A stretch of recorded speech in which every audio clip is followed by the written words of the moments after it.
Last time పోలీసులు వేరే కేసులు ఎట్లా ప్రవర్తి ఆఖరికి ఎన్కౌంటర్ కూడా పేదోళ్ళు అయితేనే చేస్తారు. మీరు గుండు గుత్తగా తీసుకోండి ఎవడైనా ఎన్కౌంటర్. జనాలకు ప్రభుత్వం మీద ఉన్న నమ్మకం అనేది తగ్గుతుందా లేదంటారా? ప్రజలకి పోలీసు వ్యవస్థ మీద విశ్వాసం పోతుంది. కావాలని నా మీద కుట్ర చేస్తున్నారు నమ్మకండి అన్న. కొడుకు తప్పు చేస్తే నిష్పక్షపాతంగా ఉంటే ఆమెని బాధితురాలుగా చూడాలి, కానీ సోషల్ మీడియాలో ఆమెకి వ్యతిరేకంగా కూడా కొందరు పోస్టులు పెడుతున్నారు. నేను అదే అంటున్నా, వాళ్ళందరూ ఫోక్సో చట్టం గురించి తెలుసుకోవాలి. ఇప్పుడు కాంగ్రెస్ ఈ రాష్ట్రంలో ఒక ముఖ్య పాత్ర పోషించింది, కానీ రేవంత్ రెడ్డి అధికారంలోకి వచ్చాక అసలు ఆ పాత్రే జీరో అయింది. ఆ అమ్మాయి మైనార్టీ తీరకుండానే అవన్నీ చేసిందంటే వ్యవస్థ వైఫల్యం. అంటే ఇన్ఫ్లుయెన్స్ వల్ల ఎంట్రీ ఉంటుంది, లేకుండా ఏమి ఉండదు. వాడు బడా బాబు, వాడు మంత్రి కొడుకు, వీళ్ళు పైసలు ఉన్నోళ్ళు కాబట్టి పబ్బుల్లో ఏ టైంలో అయినా రావచ్చు, ఏమన్నా చేసుకోవచ్చు. Hi friends, this is Pradeep Devasari. Welcome to our channel. Friends, ఇప్పుడు మనతో పాటు ఉన్నారు ఉమెన్ యాక్టివిస్ట్ సంధ్య గారు. బండి సంజయ్ గారి విషయం గురించి మాట్లాడడానికి వచ్చాం. నమస్తే మేడం. నమస్తే మేడం. బండి సంజయ్ గారికి ఒక చట్టము, సామాన్యుల ప్రజలకు ఒక చట్టం నడుస్తుందా తెలంగాణలో? అట్లనే ఉన్నట్టుంది. తెలంగాణ ప్రభుత్వం దేశమంతా బీజేపీకి వ్యతిరేకంగా హక్కుల కోసం, న్యాయం కోసం, ప్రజాస్వామ్యం కోసం పోరాడుతున్నారు, రాజ్యాంగ పరిరక్షణ కోసం.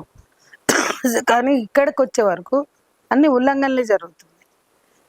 ఆ ఉల్లంఘనల పట్ల ఏమాత్రం బేఖాతరు చేస్తూ దోషులకి అనేక రకాల అవకాశాలు కల్పించే విధంగా వ్యవహరించడం చూస్తే మీరు అన్నట్లుగానే చట్టం ఉన్న వాళ్ళకి చుట్టమేమో, చట్టం మంత్రుల కొడుకులకి లేదా మంత్రులకి బడాబాబులకు ఒకలాగా పనిచేస్తుంది, లేదంటే మామూలు వాళ్ళకైతే చట్టం కఠినంగా పనిచేస్తుంది అని అనుకోవాల్సి వస్తుంది. ఎందుకంటే ఫోక్సో లాంటి చట్టాలు నాన్ బెయిలబుల్ చట్టాలు. ఫోక్సోలో ఫోక్సో నమోదయ్యాక నేరస్తుని పట్టుకొచ్చి రిమాండ్కి పంపించి అప్పుడు విచారణ చేస్తారు, అంటే ప్రైమా ఫేసి ఉంటే. ఇందులో ప్రైమా ఫేసి ఉంది అనడానికి అనేక ఆధారాలు తల్లిదండ్రులు ప్రొడ్యూస్ చేస్తారు. ఎఫ్ఐఆర్ రిజిస్టర్ అయింది, అదొకటి. రెండోది అంటే ఆధారాలు ఉంటేనే వాళ్ళని చూసి ఎఫ్ఐఆర్ చేస్తారు. ఎఫ్ఐఆర్లో కూడా వీళ్ళు ఏ ఆధారాలు సమర్పించకుండా చేయరు. ఎవరిని పడితే రోడ్డు మీద పోయే ప్రతి ఒక్కళ్ళ మీద ఎఫ్ఐఆర్ చేసి మర్డర్ కేసు, నన్ను మర్డర్ చేయబడు, నన్ను రేప్ చేయబడు, నన్ను తిట్టాడు అని అట్రాసిటీస్ కేసు పెడితే ఎట్లా? ఇది ఒక ప్రైమా ఫేసి ఉండాలి, ఇది ఒక సాక్ష్యం ఉండాలి, ఉంటేనే ఎఫ్ఐఆర్ అవుతుంది. అంటే దాన్ని ప్రాథమిక ఆధారాలు అంటారు. ప్రాథమిక ఆధారాలు ఉంటేనే ఆ ఎఫ్ఐఆర్ అవుతుంది. ఆ తర్వాత ఎఫ్ఐఆర్ చేశాక కూడా వీళ్ళు ప్రాథమిక ఆధారాలు తీసుకోవాలి, మెసేజ్లు, ఫోటోలు, వీడియోలు ఇవన్నీ ఇచ్చారు. వాళ్ళు చేయడానికే 3 నెలలు టైం పట్టింది. 8 గంటలు అక్కడనే కూర్చున్నారు. పడిగాపులు పడి వస్తారు, మేము ఆత్మహత్య చేసుకుంటాం. ఇంకా 2 రోజుల్లో 8వ తారీఖు జరిగినటువంటి సంఘటన ఇది. మోడీ 10వ తారీఖు వస్తున్నారు, అందులో మేము ఆత్మార్పణ చేసుకుంటాం మీరు కనుక ఎఫ్ఐఆర్ చేయకపోతే అంటే అప్పుడు చేశారు. అంటే ఇక్కడ చట్టం ఎక్కడ పోతుంది, జనాలకు ఏ విధమైన మెసేజ్ పోతుంది? అదే ఈ మొత్తం ప్రహసనం చూస్తే ఉన్న వాళ్ళకి బడాబాబులకి పరపతి ఉన్నవాళ్ళు, ఇన్ఫ్లుయెన్స్ చేయగలిగిన వాళ్ళు ఏ నేరం చేసినా పర్వాలేదు, వాళ్ళకి రక్షణ ఉంటుంది, బాధితులకు ఉండదు, కానీ నేరస్తులకు ఉంటుంది అనే ఒక అభిప్రాయాన్ని కలిగించే విధంగా ఈ మొత్తం జరుగుతుంది ప్రాసెస్ అంతా. అది కరెక్టే అంటారు. 8వ తారీఖు ఎఫ్ఐఆర్ అయ్యాక వెంటనే పిలవాలి ఫోక్సో నేరస్తుల్ని. పిలిచి ఉంటే 10వ తారీఖు అంత దర్జాగా బండి సంజయ్ గారు వెళ్ళి అక్కడ మీటింగ్లో కూర్చునేవాళ్ళ, నీ కొడుకు మీద కేసు ఉంది నువ్వు రా అంటే ఆయన కేంద్ర హోంమంత్రి అయితే సరిపోతుందా? మోడీ గారు వస్తున్నారంటే నేరస్తుని కప్పిపుచ్చుతారా? మోడీ గారు వస్తున్నారు, అందుకే మొత్తం రక్షణకి పోలీస్ శాఖకి సరిపోవట్లేదు అని చెప్పడం అదేంత? అది కరెక్ట్ కాదు అంటున్నా. ఇప్పుడు మోడీ గారు వస్తున్నారు అని ఒక ఐపీఎస్ అధికారి భార్యని చంపేసి నేపాలీ గ్యాంగ్లో వెళ్తే వాళ్ళని ఎందుకు పట్టుకొచ్చారు? 5-6 బృందాలు, చాలా బృందాలు నేపాల్ వెళ్ళారు, ఢిల్లీ, బాంబే పట్టుకొచ్చారు కదా ఆ నేరస్తుల్ని. అంటే మోడీ వస్తున్నారు ఇప్పుడు చేయలేము అనుకోలే. ఎవరికైనా బాధే. ఆ పోలీస్ అధికారి భార్యను చంపడం కూడా నేరమే. ఆ నేరం పట్ల మీరు ఎట్లా స్పందించారు? మోడీ వస్తున్నారు, ఇప్పుడు కుదరదు, 11వ తారీఖు వరకు మనం ఏం చెయ్యొద్దు, 11 తర్వాతే 10 తర్వాతే చేద్దాం అనుకోలేదు. అనే వాళ్ళ పని వాళ్ళు, చట్టం పని చట్టం చేసుకుంటూ పోయి ఇమీడియట్గా నిందితుల్ని తమ ఆధీనంలోకి తీసుకున్నారు. అదే ఇక్కడ కూడా జరుగుండాలి. ఎందుకంటే నేరస్తుడు లేదా నిందితుడు ఇంకా పెద్దవాడు అన్నప్పుడు చట్టం ఇంకా జవాబుదారీగా ఉండాలి. అదే నిర్భయ చట్టం కూడా చెప్పేది. నేరస్తులు, లైంగిక నేరాలకు పాల్పడిన వాళ్ళు లేదా ఏ నేరస్తులైనా ప్రభుత్వ అధికారులు, పోలీసులో, పారామిలిటరీ దళాల్లో, ప్రభుత్వంలో భాగంగా, అధికారంలో భాగంగా ఉన్నవాళ్ళు అయితే సామాన్యుల కన్నా మరింత స్ట్రింజెంట్గా, మరింత కఠినంగా చట్టాలు ఉండాలి. ఆ కేసులు హ్యాండిల్ చేసేటప్పుడు కూడా మరింత కఠినంగా వివరించాలి అని. అంటే కంచె చేను వేసినట్లుగా, కనురెప్పలే కాటేస్తే అన్నట్లుగా భద్రత కల్పించవలసిన వాళ్ళు, హక్కులు కాపాడవలసిన వాళ్ళు, రాజ్యాంగాన్ని పరిరక్షించవలసిన వాళ్ళు, రాజ్యాంగబద్ధ హక్కులు అందరికీ చేరేలా చూడవలసిన వాళ్ళే వైలేట్ చేస్తే అది మరింత నేరం. తెలియనివాడు చేస్తే నేరం, ఇంకా తెలిసి బలుపుతోనో అధికారంతోనో చేస్తే మరింత నేరం అని నిర్భయ చట్టం చెప్తుంది. అది పార్లమెంట్లో పాస్ అయింది, అమల్లో ఉంది ఈ దేశంలో. ఆయన ఇష్యూ వచ్చిన తర్వాత మేడం, కొట్టిన వీడియోలు, ఆయన దాదాగిరి వీడియోలు అవన్నీ కూడా వైరల్ అవుతుంది.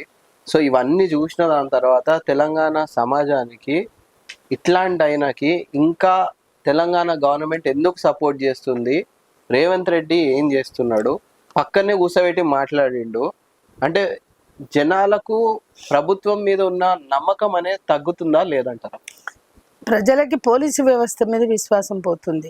వీళ్ళ వ్యక్తిగత స్వార్థ ప్రయోజనాల కోసం, వీళ్ళ అండర్స్టాండింగ్స్ కోసం, వీళ్ళ రాజకీయ పొత్తుల కోసం, లేదా రాజకీయ పొత్తులు అంటే అధికారికంగా కాదు, అనధికారికంగా వీళ్ళ సర్దుబాట్ల కోసం, వీళ్ళ ప్రయోజనాల కోసం ఈ రోజు చట్టం మీద అవన్నీ ఉట్టి మాట. ఇక్కడ పడకపోతే అమారే సాత్ జోడో అని ఎందుకన్నాడు ఆయన? ఇప్పుడు భారత్ జోడో యాత్ర రాహుల్ గాంధీ చేస్తే ఈయన బీజేపీ జోడో యాత్ర మన రాష్ట్రంలో చేసిండు. మనం చెప్తలేము, మాతోటి కలవండి, మాతో హమారే సాత్ జోడో అని ఎవరు చెప్పారు? ప్రైమ్ మినిస్టర్ చెప్పాడు. అక్కడే సారీ మా పార్టీ వేరు, మీతోటి మేము ట్రావెల్ కాలేము, మీరు దేశ ప్రధానిగా ఈ రాష్ట్రంకి వచ్చినందుకు మా బాధ్యత, మిమ్మల్ని గౌరవిస్తాం, అతిథిగా ఆహ్వానిస్తాం, కానీ మేము మీ పార్టీలో కలవమని తెల్లారైనా చెప్పావా? మాతో కలవండి రాహుల్ గారు అని చెప్పినప్పుడు, రేవంత్ రెడ్డి గారు అని చెప్పినప్పుడు అట్టెట్లా కలుస్తాం? మా పార్టీ మీకు వ్యతిరేకంగా, మీ విధానాలకు వ్యతిరేకంగా భారతదేశంలో పోరాడుతుంది అని చెప్పాల్సిన బాధ్యత ఆయనకు ఉందని చెప్పలేదు. పైపించి అదే మీటింగులో ఫోక్సో చట్టం నమోదయ్యాక, ఆయన ఉల్టా హనీ ట్రాప్ కేసు కూడా నమోదు చేశాక ఆయనను పట్టుకుని నా మిత్రుడు, నా ప్రియమిత్రుడు అని ప్రకటిస్తేవి. ఎన్ని విధాలుగా మీ మిత్రత్వం కనిపిస్తుంది, ఎన్ని విధాలుగా మీ సర్దుబాట్లు కనిపిస్తుంది. అంటే మీ రాజకీయ ప్రయోజనాల కోసం, మీ సర్దుబాట్లు చేసుకోవడం కోసం ఒక మైనర్ బాలికను అడ్డు పెట్టుకుంటారా? మైనర్ బాలికకి న్యాయం చేయరా? మైనర్ బాలిక కేసులో విచారణకి గట్టిగా ఆదేశించకుండా నేరస్తుని వెంటనే సిట్ 11వ తారీఖు వేశారండి. సిట్ 12 సిట్ వేరు. అన్ని ఫోక్సో కేసుల్లో సిట్ వేస్తున్నారా? ఎందుకు వేశారు సిట్టు? అంటే మీకు సరిగ్గా చేయడం చేతగాక. ఫోక్సో చట్టానికి సిట్టు విచారణలు చేయాలని చట్టంలో లేదు. మన దగ్గర 1,00,000 ఫోక్సో కేసులు రిజిస్టర్ అవుతున్నాయి, అన్నిట్లలో సిట్టు వేస్తున్నారా? అంటే స్పెషల్ ఇన్వెస్టిగేషన్ టీం ఎప్పుడు వేస్తారంటే నేరస్తుడు పరారీ అయితే. అంటే మీకు అప్పటికే తెలుసా నేరస్తుడు లేడా, నేరస్తుడు పరారీ అయ్యాడా, నేరస్తుడు ప్రమాదకరమైన తీవ్రవాద, ఏ రకంగా సిట్టు వేశారు, ఎందుకు వేశారు చెప్పండి. ఫోక్సో కేసులు అన్నిట్లలో సిట్టులు లేవు. అంటే మీకు ముందే తెలుసా ఈ డ్రామా జరుగుతుందని, ఈయన వారిపోతాడని? ఉండడేమో, అందుకని స్పెషల్ ఇన్వెస్టిగేషన్ టీంని మనం కాన్స్టిట్యూట్ చేద్దామని ఎలా అనుకున్నారు? దేనికి అనుకున్నారు? కాలయాపన చేయడానికి అనుకున్నారా? సిట్టు పేరుతోటి బాధితులని ఊరట కల్పించి, లేదా అంటూ జోకొట్టి బాధితులను జోకొట్టి నేరస్తులను రక్షిద్దాం అనుకున్నారా? అసలు సిట్టు అవసరం ఎందుకు వచ్చిందో కూడా ఈ రాష్ట్ర ప్రభుత్వం చెప్పాలి. నిష్పక్షపాతంగా విచారణ చేయాలంటే ఫోక్సో చట్టంలో పోలీసులు చేయొచ్చు. మన పోలీసులు అంత చేతగాని వాళ్ళని ప్రభుత్వం అనుకుంటుందా? అన్ని ఫోక్సో కేసులో సిట్లు వేయకుండా పోలీసులు పని చేయడం లేదా? గత సంవత్సరం మేమే 8 కేసులు దాకా చేశాం. ప్రతి కేసులో పోలీసు అధికారులతో మాట్లాడడం, వాళ్ళు స్పందించారు. ఒక కేసులో అయితే మైనర్ బాలికకి ప్రెగ్నెన్సీ వచ్చింది. కంటిన్యూస్ సామూహిక అత్యాచారాల వలన ఒక అమ్మాయికురాలైన అమ్మాయిని తీసుకుపోయి చేస్తే, కాచిగూడ పరిధిలో ఉండే అమ్మాయి, పోలీస్ స్టేషన్ పరిధిలో వాళ్ళు కూడా వేరే వేరే గ్యాంగ్, అంటే అబ్బాయిలు ఫ్రెండ్స్ కంటిన్యూగా ఆ అమ్మాయికి ఏదో పానీపూరి తినిపించు అట్లా అని తీసుకెళ్ళి చేశారు. లైంగికంగా అమ్మాయి మీద దాడి చేశారు. ఆ పాప ప్రెగ్నెంట్ అయింది. కనీసం పోలీసులు ప్రెగ్నెంట్ అయిన అమ్మాయిని గాంధీ హాస్పిటల్లో జాయిన్ చేసి వదిలేస్తే, మేము అమ్మాయికి అబార్షన్ చేయకపోతే ఎట్లా? 10 ఏళ్ల పాప తల్లిగా ఇట్లాంటి బిడ్డను మోయడం, అత్యాచారాల్లో కలిగిన గర్భాన్ని మోయడం ఎంత అన్యాయం అని గాంధీ అధికారులను కోరితే వాళ్ళు భయపడ్డారు. ఆ ఏజ్లో, ఆ స్టేజ్లో ఉన్నారు. అప్పుడు మేము హైకోర్టుకు వెళ్ళి తెచ్చి అనుమతి తెచ్చుకుని, అది కూడా ఆ అమ్మాయికి చాలా జాగ్రత్తగా అబార్షన్ చేయాలి, అమ్మాయిని బతికించాలి అని చాలా కష్టపడ్డాం. అంటే కోర్టుకు వెళ్ళి అనుమతి తెచ్చుకుని అబార్షన్ చేయడం అంటే ఎంత బాధ్యత మేము ఫీల్ అయ్యాం. ఒక మైనర్ బాలిక, వాళ్ళ అమ్మ ఇళ్లల్లో పనిచేస్తుంది, ఆ అమ్మ పేదరాలు. కానీ ఆ అమ్మాయి ఆ ప్రెగ్నెన్సీ మోసి ఆ 10 ఏళ్ల పాప ఎందుకు సఫర్ అవ్వాలి? అందుకని అట్లా మేము చేసాం. అప్పుడేం పోలీస్ స్టేషన్ మీద ధర్నా చేయాలి, అప్పుడేం పోలీసుల మీద గొడవ పెట్టుకోలే. ఇట్లా ఈ 8 కేసులు ఒక్క ఇయర్లో మేము చేసినాయి, చాలా జరిగినాయి.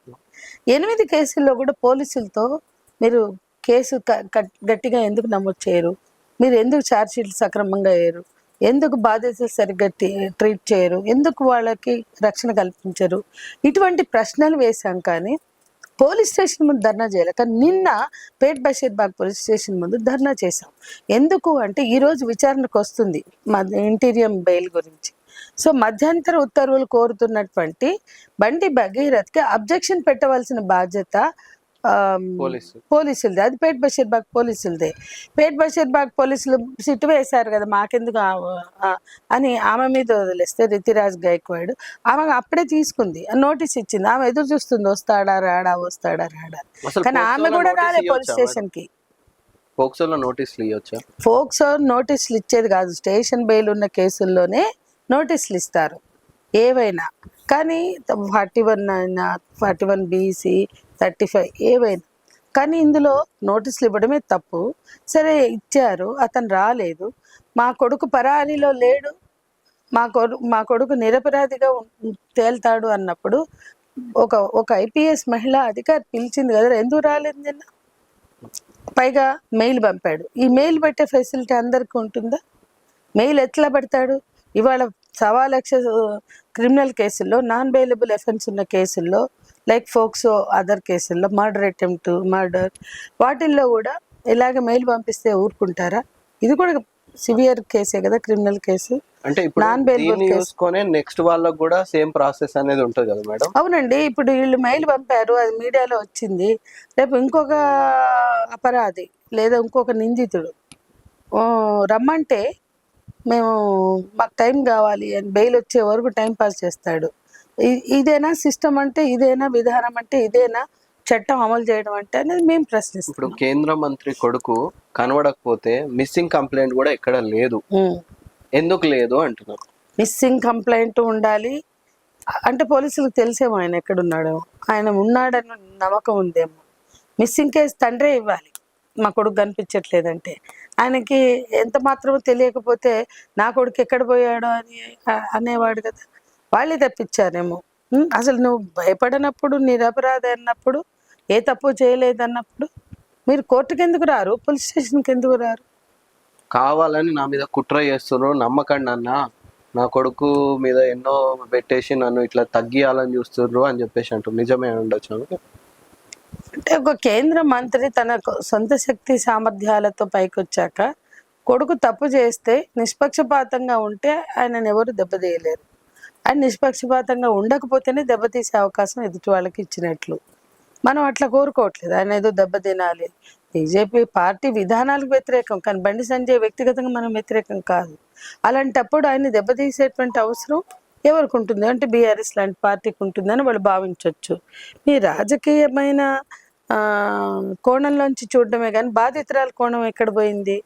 బాధితురాలకు అన్యాయం జరిగింది, ఆ పిల్ల రోడ్డు మీదకి వచ్చింది, ఆ పిల్ల మీద ఇష్టం వచ్చినట్టు ఫోటోలు చూపి పెడుతున్నారు, రీల్స్ చేస్తున్నారు, వీడియోలు రిలీజ్ చేస్తున్నారు, ఆ అమ్మాయి ఆంతరంగిక భద్రతకి దెబ్బతీస్తున్నారు. అసలు మొత్తం నష్టం జరుగుతుంది అమ్మాయి కదా, అది కదా ఆలోచించాలి. కానీ అది ఆలోచించకుండా ఇంకా ఆ అబ్బాయి గురించి జాలిపడడం, కన్నీళ్లు గార్చడం. ఆ అబ్బాయిని జైలుకి పంపిస్తే, రిమాండ్కి పంపిస్తే ఆయన శాశ్వతంగా ఏమి ఉండిపోడు. మీకు పవర్ఫుల్ లాయర్లు ఉన్నారు, మీకు చాలా శక్తి సామర్థ్యాలు ఉన్నాయి, మీరు బెయిల్ తెచ్చుకోవచ్చు, ఆ తర్వాత కేసు కొట్లాడొచ్చు. కానీ అసలు అరెస్ట్ కాకుండా చూస్తున్నారంటేనే అక్కడ ఏదో ఉంది, తప్పు చేశారు అన్న భావన ఉంటేనే అతన్ని అరెస్ట్ కానివ్వట్లేదు అని జనం అనుకుంటున్నారు. మేడం, ఇప్పుడు బండి సంజయ్ కొడుకున్నాడు. సో వేరే అమ్మాయి ఎప్పుడైనా కంప్లైంట్ ఇస్తే ఆమెని బాధితురాలుగా చూడాలి, కానీ సోషల్ మీడియాలో ఆమెకి వ్యతిరేకంగా కూడా కొందరు పోస్టులు పెడుతున్నారు. ఆమె కన్సర్న్తో ఉంటే ఇదంతా జరిగింది అని చెప్పేసి. కానీ పోక్సో గురించి చాలా మందికి అవగాహన లేదు. నేను అదే అంటున్నా, వాళ్ళందరూ ఫోక్సో చట్టం గురించి తెలుసుకోవాలి. ఫోక్సో చట్టం అసలు ఇట్లా వాళ్ళ వివరాలు, అడ్రస్లు, ఫోటోలు బయట పెట్టద్దు, వాళ్ళ గురించి దాడి చేయొద్దు, వాళ్ళు బాధితులు, వాళ్ళు బతకడం కోసం మనం ధైర్యం ఇవ్వాలి తప్ప వాళ్ళ మనోధైర్యాన్ని దెబ్బతీసే విధంగా హాంటింగ్గా ఉండకూడదు. కానీ వాళ్ళని ఒక రకమైన విచ్ హాంటింగ్ చేస్తున్నారు, అది సరైంది కాదు అనేది మేము భావిస్తున్నాం. మేడం, ఫైనల్గా మహిళా సంఘాలు ఈ విషయం మీద ఎట్లా ముందుకు పోతుంది? లాస్ట్ టైం పోలీసులు వేరే కేసులో ఎట్లా ప్రవర్తించారు, మీతో ఎట్లా మాట్లాడారు, ఈ విషయంలో మీతో ఎట్లా మాట్లాడుతారు? ఈ కేసులో అయినా ఏ కేసులో అయినా పోలీసులు ఎవరి పక్షం వహించాలంటే వాళ్ళకి అనుకూలంగా మాట్లాడతారు. ఇప్పుడు మమ్మల్ని అరెస్ట్ చేయడానికి వచ్చినప్పుడేమో ఏదో ఎఫ్ఐఆర్ అయింది మాకు తెలియదండి, మేము ఏదో దాన్ని ఇంప్లిమెంట్ చేస్తున్నాం, ఏదైనా ఉంటే కోర్టులో చూసుకోండి అంటారు. ఇక్కడ అదేం లేదు, అట్లాంటి ధోరణే లేదు, పోలీసులే రక్షించే పనిలో ఉన్నారు. ఇది స్పష్టంగా అందరికి అర్థమవుతుంది. సామాన్యుల విషయంలో పోలీసులు ఇంత సాఫ్ట్ కార్నర్తో ఉండరు, ఇంత సానుకూలంగా సావధానంగా వ్యవహరించరు. కానీ అది కేంద్ర మంత్రి కావచ్చు, బడాబాబులు కావచ్చు, వాళ్ళ విషయంలోని ఆఖరికి ఎన్కౌంటర్ కూడా పేదోళ్ళు అయితేనే చేస్తారు. మీరు గుండు గుత్తగా తీసుకోండి, ఎవడైనా ఎన్కౌంటర్ పోలీసులు చేశారంటే వాడు పేదోడు, వాడు ఇన్ఫ్లుయెన్స్ చేయలేనోడు. ఎక్కడన్నా ఒక బడాబాబు కొడుకుని ఏసై అన్నారా? ఏసేమని ప్రజలు అడిగారు. ఒట్టప్పుడు పూనకం వచ్చినట్టు ఎన్కౌంటర్, ఇన్స్టెంట్ పనిష్మెంట్ అంటారు. అదే బండి సంజయ్ అనగానే అమ్మాయిని కూడా ట్రోల్ చేసే బ్యాచ్ కూడా ఉన్నారు. కాబట్టి ఈ డబ్బులున్న వాళ్ళు లేదా పరపతి ఉన్నవాళ్ళు తమకు అనుకూలంగా చట్టాలను తీసుకెళ్తుంటే దాన్ని ప్రశ్నించవలసిన చైతన్యం మనలో ఉంటుంది. ఇందిరాగాంధీని కూడా వదలట్లా, సోనియా గాంధీని, ఆఖరికి ఆ కుటుంబాన్ని కూడా వదలట్లా ట్రోలింగ్లో. అంటే అంత పెద్ద ఎత్తున ప్రతిపక్షం మీద దాడి చేస్తూ ఈరోజు భారతదేశంలో ఒక ప్రతిపక్షంగా పోరాడుతున్న కాంగ్రెస్ ఇక్కడ తన అస్తిత్వాన్ని ఎందుకు కోల్పోయింది? అస్తిత్వాన్ని కోల్పోవడం వల్ల ప్రజలకి ఏం మెసేజ్ ఇస్తున్నారు? భారతీయ జనతా పార్టీ మేము ఒకటే అని చెప్పదలుచుకున్నారా? ఒకప్పుడు కాంగ్రెస్ ఈ రాష్ట్రంలో ఒక ముఖ్య పాత్ర పోషించింది, కానీ రేవంత్ రెడ్డి అధికారంలోకి వచ్చాక అసలు ఆ పాత్రే జీరో అయింది. ఇది మనం ఆలోచించాలి. అంటే ప్రజల హక్కులను కాపాడే విధంగా ఒక పార్టీ ఉంటుందని ఓటేసి గెలిపించారు, కానీ ప్రజల హక్కులు హరించే విధంగా ఈ పార్టీ వ్యవహరిస్తుంది అనడానికి ఇవన్నీ కూడా ఉదాహరణ. ఫైనల్గా మేడం, ఇది సోషల్ మీడియాలో అమ్మాయి పబ్కి వెళ్ళడం అవన్నీ కూడా ట్రోల్ చేస్తుండ్రు. ఆ మైనర్ అమ్మాయిని పబ్కి ఎంటర్ చేపించడము ఎవరిది తప్పు? ఎవరు ఎంబడి తీసుకొని పోయినరు? ఎవరిది ఎంట్రీ ఇచ్చిండ్రు? 21 years కాకపోతే ఎంట్రీ ఇవ్వద్దండి. దాని మీద ఫైనల్గా పేరు అంటే వాళ్ళు తప్పేజ్ పెట్టారంటున్నారు, ఏమేమంటున్నారు. ఇప్పుడు ఇవన్నీ మన వ్యవస్థ లోటుపాట్లని, లోపాలని వ్యక్తం చేస్తున్నాయి, ఎత్తి చూపిస్తున్నాయి. వచ్చేటప్పుడేమో ఏజ్ చూసుకోరు. ఒక హోటల్లో కూర్చొని తాగాలంటే కూడా ఏజ్ అక్కడ పెడతారు, డిస్ప్లే చేస్తారు, 18 years అట్లా. కానీ ఈరోజు ఆ అమ్మాయి మైనారిటీ తీరకుండానే అవన్నీ చేసిందంటే వ్యవస్థ వైఫల్యం. వ్యక్తులు ఇన్ఫ్లుయెన్స్ వల్ల కూడా ఎంట్రీ ఉండొచ్చు అనుకుంటారా? అంటే ఇన్ఫ్లుయెన్స్ వల్ల ఎంట్రీ ఉంటుంది, లేకుండా ఏమి ఉండదు. బండి సంజయ్ కొడుకు బండి భగీరథ్ ఇన్ఫ్లుయెన్స్ తో కూడా పోయి ఉండొచ్చు, దాన్ని ఏం డినై చేసే విషయం కాదు. కానీ మొత్తంగా విషయం ఎట్లా అకామిడేట్ అవుతుంది అంటే వాడు బడాబాబు, వాడు మంత్రి కొడుకు, వీళ్ళు పైసలు ఉన్నోళ్ళు కాబట్టి పబ్బుల్లో ఏ టైంలో అయినా రావచ్చు, ఏమన్నా చేసుకోవచ్చు. ఇట్లా ఒక్కొక్క అంశం కనుక పరిశీలిస్తే మమ్మల్ని ఏం చేయలేరు అన్న భరోసా ధీమా వీళ్ళకి కనిపిస్తుంది కాబట్టి ఇంత ఉల్లంఘన అనేది మేము బాధితులు వాళ్ళ మమ్మీతో మీరు మాట్లాడినా మేడం? వాళ్ళు ఎట్లా రియాక్ట్ అయ్యారు? వాళ్ళందరితో మేము పర్సనల్ గా కలవాలనుకోలేదు, ఎందుకంటే మేము ఎవరో తెలిసినప్పుడు మేము వెళ్తే కూడా వాళ్ళ ఐడెంటిటీ డిస్క్లోజ్ అవుతుంది అన్న ఒక సెన్సిబుల్ థింకింగ్ తో ఫోన్లో కానీ ఫోన్లలో మాట్లాడుతున్నాం. వాళ్ళు అంటే భరోసా ఉందా మేడం గవర్నమెంట్ మీద? వాళ్ళకి ఎట్లా వాళ్ళకి కాంగ్రెస్ ప్రభుత్వం మీద ఇప్పటికైతే నమ్మకం ఏర్పడలేదు, కానీ ఏర్పడాలి అంటే దానికి అనుగుణంగా ప్రభుత్వ చర్యలు, పోలీస్ చర్యలు ఉండాలి. Thank you. వెల్కమ్.